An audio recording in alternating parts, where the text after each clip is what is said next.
There is a teaching from the famous and incredibly powerful Thai forest master, Ajahn Chah, who lived in the last century. It's called the One Seat. And it goes like this. In a way, it's an imagination, but in another way, it's a pointing out to what's true. Imagine that you are sitting in a room with 6 sides. The door is so well made that once it closes, you can hardly see that it's there. And there's a comfortable seat, a comfortable upright seat, right in the middle. And in each of the 6 walls, there is a window. And the window is open. One window is the window of the sense door seeing. Another window is the sense door hearing. Another is scent. Another is touch, which includes the kinesthetic sense. And another one is the window to the mind. And our task, our assigned task, is very simple. And it is to remember that we're sitting in the room. And I suppose a nice touch might be that the chair we are in can swivel so we can turn toward each or any of these sense doors very directly. And our task is to stay in the room.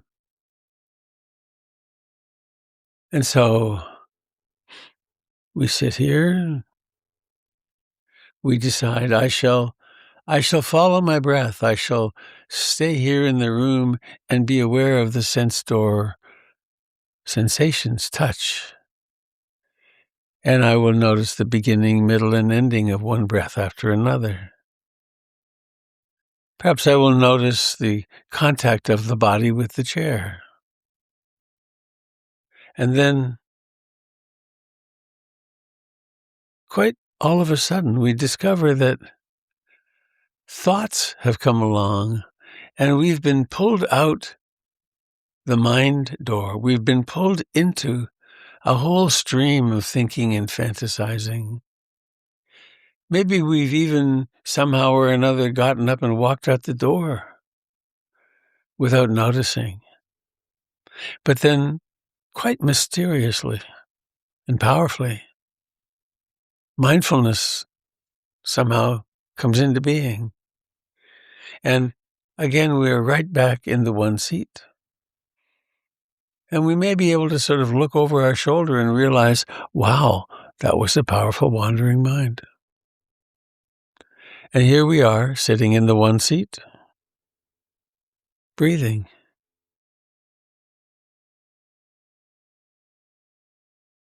Or maybe we're sitting here with a determination to remain awake in the one seat. And there's a pain somewhere in the body. And we become very enamored of that pain or reactive to that pain. And we forget all about the breath again, and we're pulled out the body door. We're lost in mind reactions to the pain. And maybe we go on a whole long journey with that pain. Or maybe it's a pleasure. We get pulled into some pleasure in the mind, some fantasy of the past or future, and once again, we're gone. And so the task is to remember, to remember, to remember. I am here. I'm awake. And the direction of my journey is toward more and more frequent wakefulness. So please take your seat. Take your one seat. It's always the same place every time you sit down. It's just now. And another way of thinking of this is that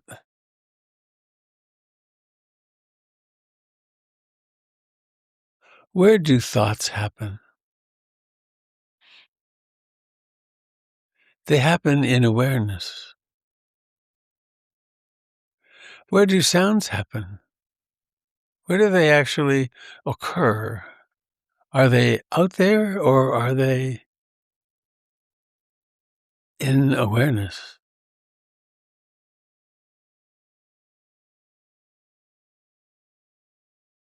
Where do scents happen? Where are they known? They're known now in awareness, in wakefulness, in presence.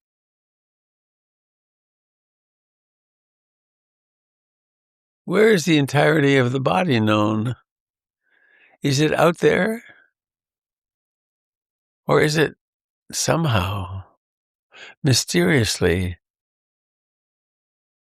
known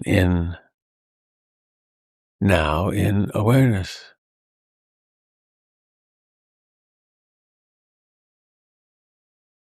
Our journey, as we gradually encounter and awaken to all of our neurotic patterns, all of our clinging to pleasure, our rejecting unpleasant. It always comes back to or down to something so very simple. The entirety of the teachings are summed up in be here now. Be here now, observing what's happening without liking, disliking, without identifying with liking or disliking, without resistance, without clinging, simply here, now, here and now.